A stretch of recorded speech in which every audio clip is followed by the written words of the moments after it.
Assalamualaikum warahmatullahi wabarakatuh.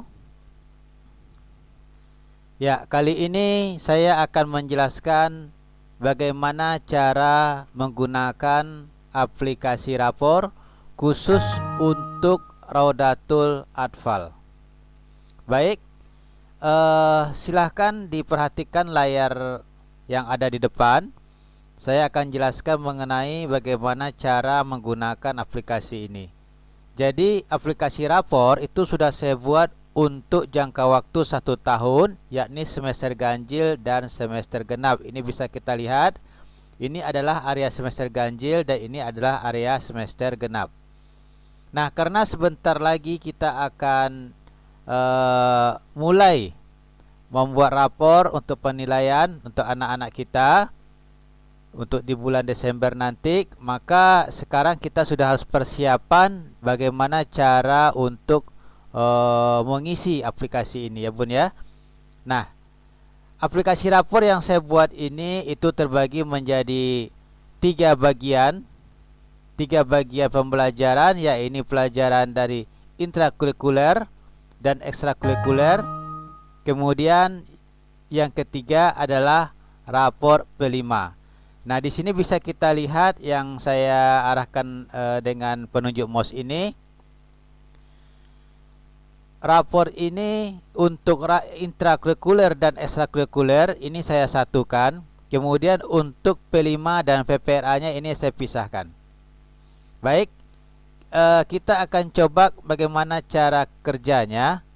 Tapi yang pastinya jika nanti Bunda bisa memahami aplikasi ini, itu saya yakin Bunda nanti bisa mengerjakan aplikasi ini hanya dalam jangka waktu paling lama itu 3 jam udah selesai cara pengisiannya.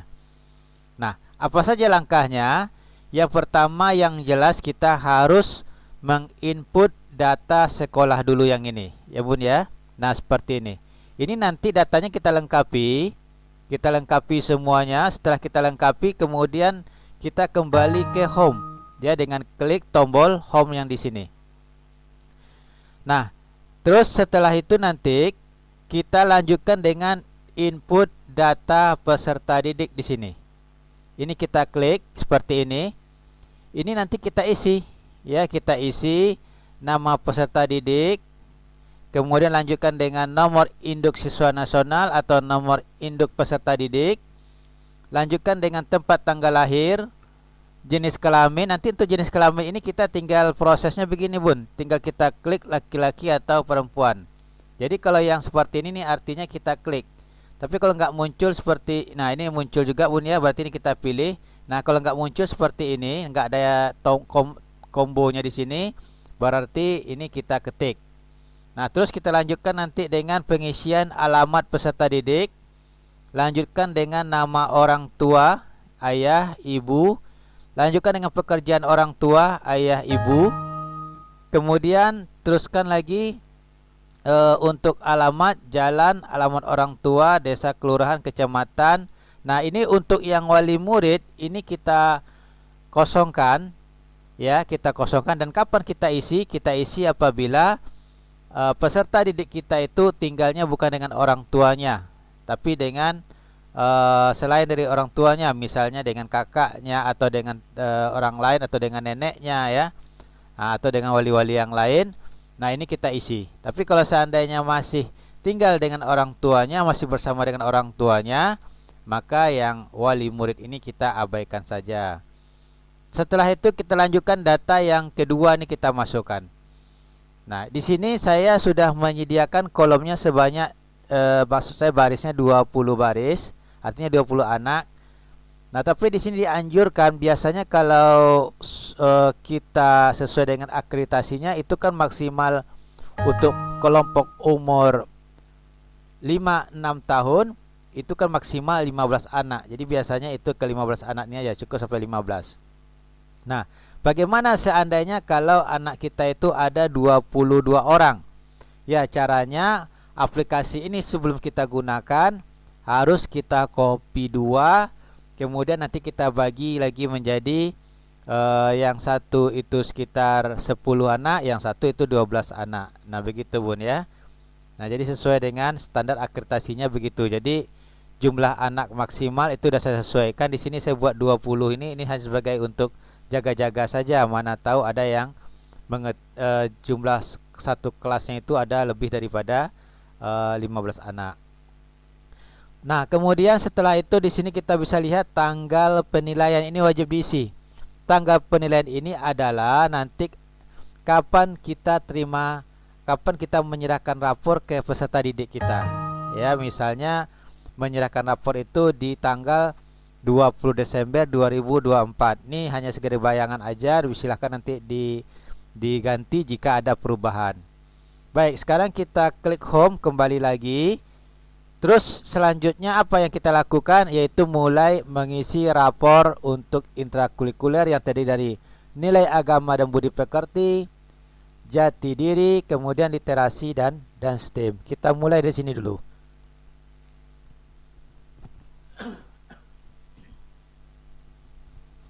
Baik, kita klik dulu. Nah, ini dia.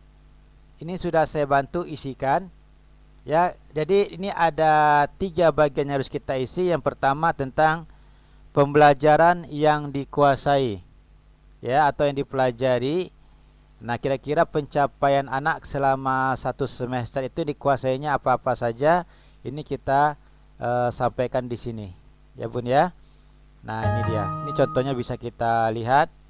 Terus yang kolom kedua ini adalah tentang program-program kedepannya yang akan kita lakukan, atau barangkali ada hal-hal yang harus diperbaiki lagi yang kurang di semester kemarin, kemudian akan dipermantap di semester yang akan datang.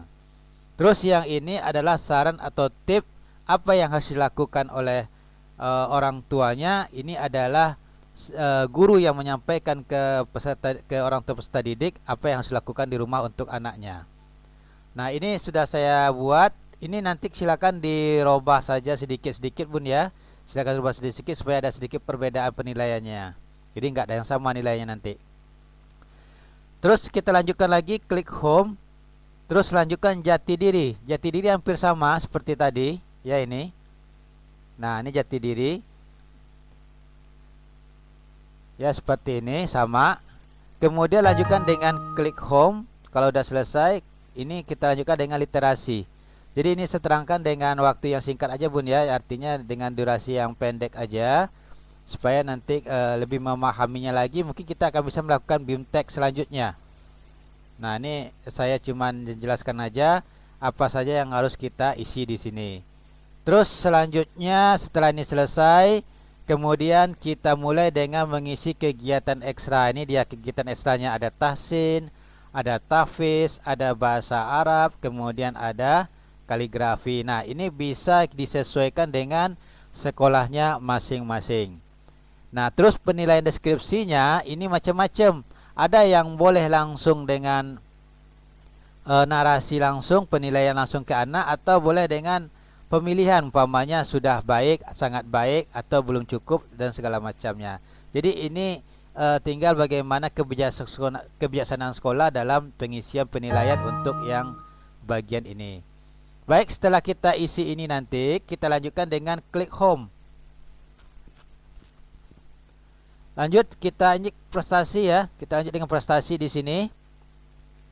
Nah, ini prestasi ini apabila anak didik kita pernah ikut lomba tingkat nasional atau tingkat kabupaten atau tingkat sekolah. Nah, ini bisa kita isi. Misalnya di sini adalah lomba pidato, ya seperti ini. Nah, kemudian baru dituliskan. Nah, yang menang itu siapa? Umpamanya adalah Kartika Sari. Jadi kita tinggal ketik aja di sini.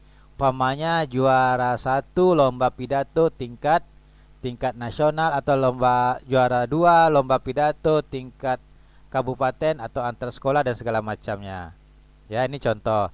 Lanjut kita klik home. Terus kita lanjutkan dengan mengisi kondisi peserta didik, ya seperti ini.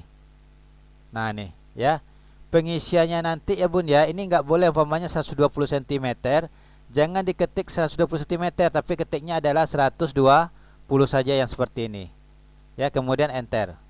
Ya, ini bayangannya. Nah, untuk yang semester 2 sengaja saya hitamkan supaya fokus kita mengisi hanya untuk semester 1.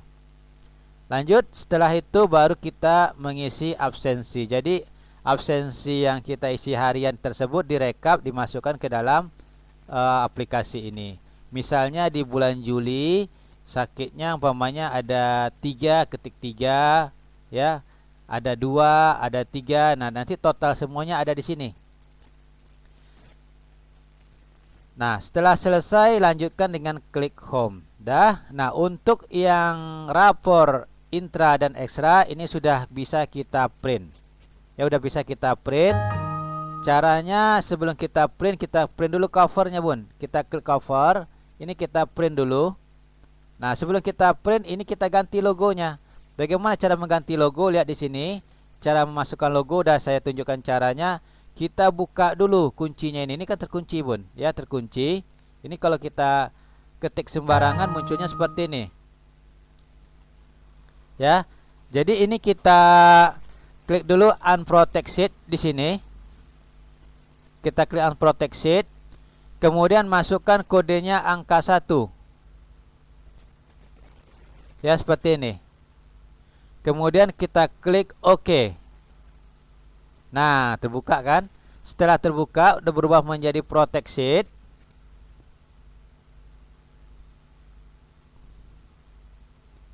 Terus kita lanjutkan lagi, yaitu memasukkan logo. Jadi cara memasukkan logo itu kita di sini udah ada tulisannya. Setelah terbuka, lanjutkan dengan klik menu insert, kemudian lanjut picture. Ya. Terus silakan cari lokasi logonya ada di mana. Ya, di sini kita bisa lihat lokasi logonya. Ini contohnya logo saya ada di sini. Ini saya klik insert. Ya, seperti ini. Ini kemudian yang logo di sini saya hapus, saya delete seperti ini. Kemudian ini letakkan di sini. Nah, gitu. Ya. Nah, ini siap untuk di print. Jadi kalau kita mau print, kita tinggal lihat dulu dengan menekan tombol kontrol, kemudian tekan huruf P seperti ini. Nah, kelihatan ya. Berarti ini kalau kita print beginilah hasilnya. Terus untuk data yang kedua, ini kan ini data yang kedua. Data yang pertama tadi adalah namanya Dava Maulana. Langsung kita kontrol P. Nah, langsung kita klik print.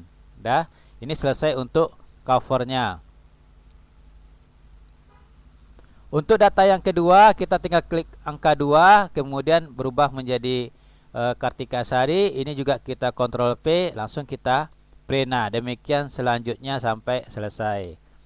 Setelah selesai, kita jangan lupa kunci kembali, klik review, protect, kemudian masukkan ketik angka 1, OK. Ya, ketik angka 1 lagi, OK. Dah. Ini tujuan kita kunci itu adalah supaya ini kan rumus nih. Ini ada rumus. Supaya rumus ini nanti enggak hilang. Ya, mana tahu tertekan delete terus hilang. Nah, itu kan mengalami kesulitan dalam mengerjakan ini nanti. Makanya untuk menjaga-jaga sebaiknya kita kunci dengan kodenya angka 1. Setelah selesai kita klik home, lanjut cover identitas. Ini tinggal kita print aja. Jadi nanti kalau sudah lengkap isi datanya nanti ini akan muncul semuanya nih, Bun. Ya, muncul semuanya. Terus ini untuk angka yang kedua, anak yang kedua tetap kita lakukan seperti yang sama yang tadi. Nih. Ya. Ini kita juga kita kontrol P, langsung kita print. Jadi untuk ngeprintnya itu menggunakan kertas A4. Lanjut. Setelah itu baru kita masuk itu rapor semester. Nah, ini dia rapor semesternya. Ya, udah selesai rapor semesternya. Ini kita tinggal print aja ya, kontrol P. Nah, seperti ini. Ini sudah selesai. Jadi ada 3 lembar. Terus untuk anak yang kedua sama aja seperti tadi, angka 2. Ini udah berubah. Jadi nanti ngeprintnya juga sama seperti tadi. Kita home lagi. Ya, sampai di sini udah paham, Bun? Ya, mudah-mudahan paham ya, Bun ya, cara pengisiannya. Jadi ini saya percepat durasinya supaya kalau lama-lama nanti takutnya bosan. Jadi saya percepat. Jadi kalau misalnya mau lebih dalam lagi, kita akan lanjutkan dengan BIMTEK selanjutnya. Boleh dengan tatap muka atau boleh dengan via Zoom gitu. Lanjut, kita mulai untuk mengisi rapor P5 PPRA. Ini tinggal kita klik di sini. Nah, ini satu semester itu kan minimal satu project. Ya, satu project, maksimal itu 2 project. Boleh 1, boleh 2. Jadi kalau seandainya sekolah mengadakan satu project saja, maka yang project kedua ini abaikan. Jangan diisi. Ini project yang kedua. Tapi kalau seandainya ada 2 project, berarti project 1 dan project 2 ini isi keseluruhannya. Nah, sekarang kita misalkan itu adalah hanya untuk 2 project misalnya, ya, 2 project. Bagaimana cara kalau 2 project? Itu kita mulai dulu project 1. Project 1-nya apa? Misalnya adalah tentang merayakan HUT kemerdekaan RI, dan project 2-nya ini contohnya adalah apotek hidup.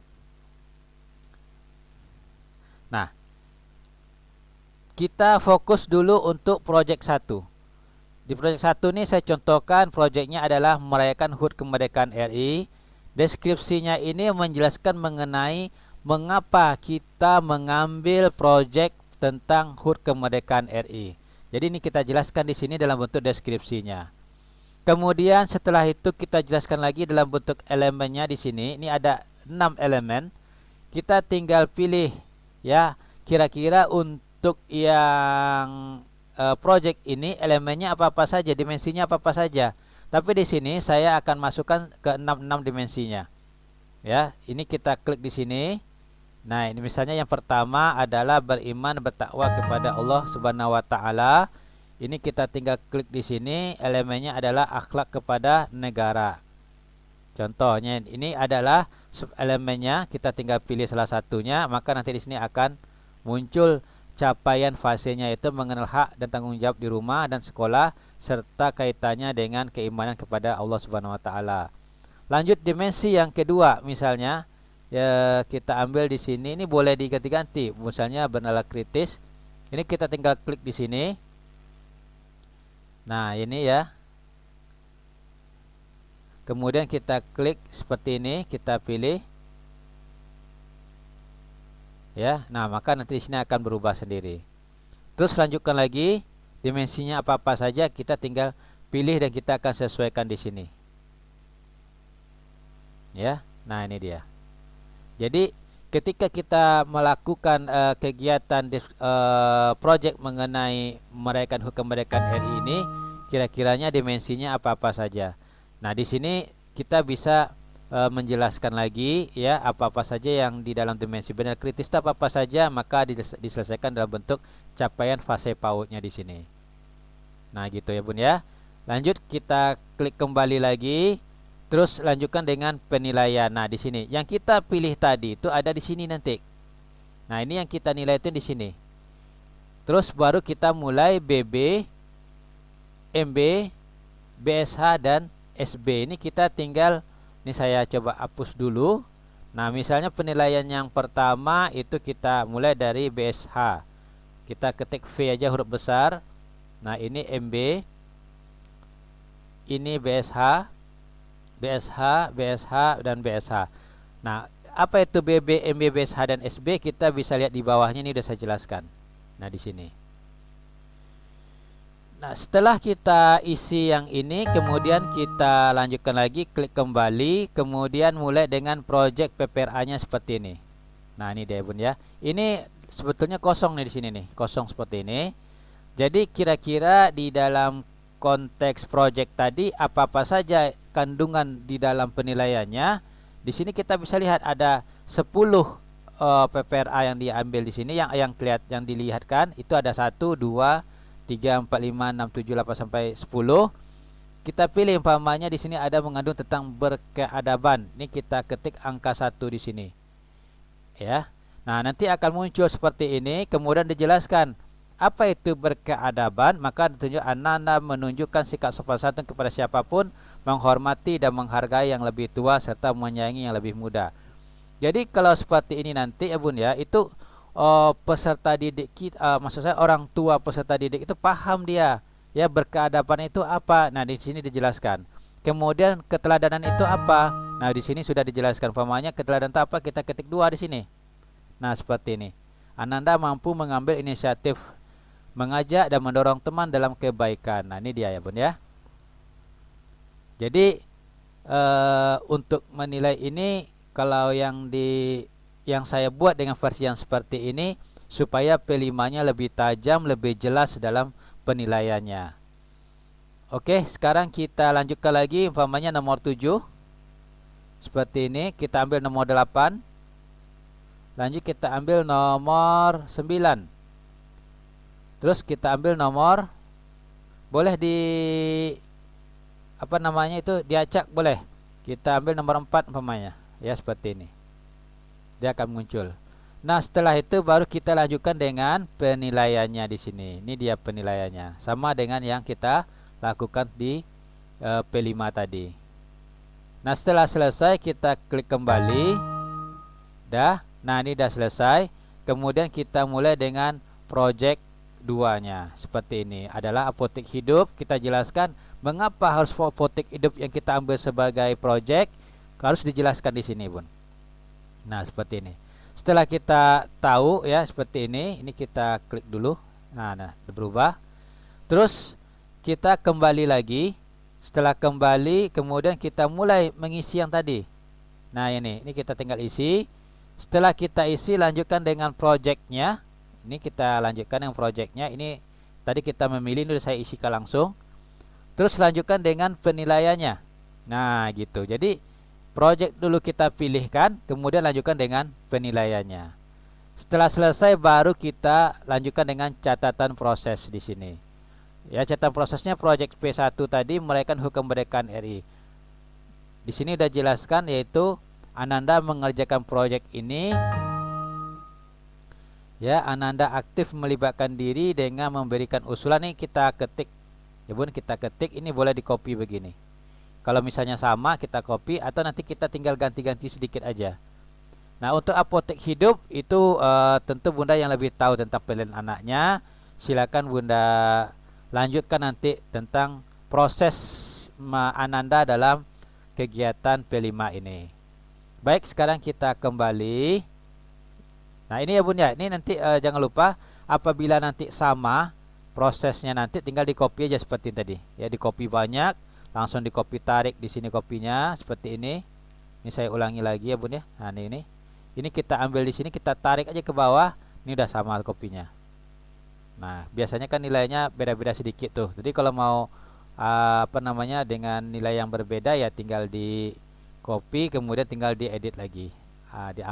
Di ATM kan Bun ya, amati, tiru dan modifikasi. Baik, sekarang kita lanjutkan lagi, klik kembali. Baru kita mulai dengan proses print. Nah, seperti ini printnya. Kita tinggal klik. Ini dia. Nah, ini adalah rapor P5. Nah, nih ya, kalau kita Ctrl P ya seperti ini dia. Ini adalah P5. Ini project ya, merayakan HUT kemerdekaan RI. Lanjut, next lagi. Ya, ini dia sambungannya. Ini adalah project yang kedua. Bagaimana kalau seandainya project kedua tidak ada? Ya, ini jangan di print Bun. Ini jangan di print. Ini jangan di print, langsung di print, itu halaman yang terakhir. Jadi kalau ngeprintnya nanti itu adalah halaman berapa ini? Halaman ya, halaman 3 dan halaman 4. Ini jangan di print kalau seandainya project 2-nya tidak ada. Jadi di print itu hanya 1, 2, 5. Jadi nanti di sini nih, di bagian ini kita ganti seperti ini dulu. Dia harus 5 ya Bun ya. Kalau misalnya 6 atau berubah angkanya di sini, berarti settingannya itu udah lari. Ingat Bun, ini kertasnya adalah ukurannya A4. Ya, seperti ini. Jadi nanti printnya itu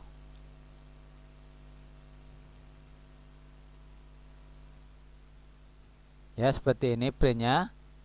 Ini satu dulu. Ya, ini kita harus hati-hati printnya, jangan terprint nanti semuanya. Langsung kita klik print. Nah gitu ya bun ya.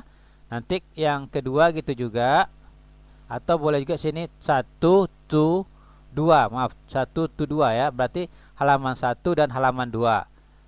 Nah gitu. Terus nanti lanjutkan dengan 1, 2, 3, 4 tadi itu project 2 bun ya. Jadi 1, 2, 5, 1, 2, 5 seperti ini. Jadi nanti kalau 5-nya kita 5 di sini, 5 di sini. Ini artinya satu lembar. Jadi kalau umpamanya halaman 1, halaman 2, 1 di sini, 2 di sini. Ini berarti halaman 1 dan halaman 2. Kalau halaman 5 berarti 5 di sini, 5 juga yang di sini. Ya, itu cara ngeprintnya. Ini saya escape, saya batalkan. Ini kita home lagi. Nah, baik bun, itulah cara pengisian rapor. Sebetulnya dalam pengisian rapor ini kan ada yang macam-macam, ada yang berbeda-beda maksud saya itu. Nah, kalau yang versi-versi yang lain-lainnya itu kemungkinan seperti ini. Nilai ini rapor ekstrakurikuler dengan intrakurikuler dan dengan P5 PPRA-nya itu bersatu. Jadi setelah rapor intrakurikuler dijelaskan bagi intrakurikulernya, kemudian di bawahnya ada ekstrakurikuler dan di bawahnya itu ada P5 dan PPRA-nya. Nah, jadi kalau saya di sini itu P5 dan PPRA-nya itu saya pisahkan menjadi satu halaman saja ya, satu bagian tersendiri untuk P5-nya. Jadi rapor intrakurikuler dan ekstrakurikulernya itu bagiannya berbeda lagi, yang P5 dan PPRA-nya itu berbeda lagi. Nah, ini mohon maaf sebelumnya saya menjelaskan dengan singkat-singkat saja. Ya, jadi kalau ingin lebih mendalami lagi ya bun ya, itu bisa kita perdalam lagi dengan kegiatan BIMTEK atau BIMTEK nasional, BIMTEK tatap muka maupun BIMTEK dengan via Zoom. Baik bunda, itulah dia penjelasan saya mengenai cara pengisian rapor ini. Mudah-mudahan sangat bermanfaat. Saya akhiri. Assalamualaikum warahmatullahi wabarakatuh.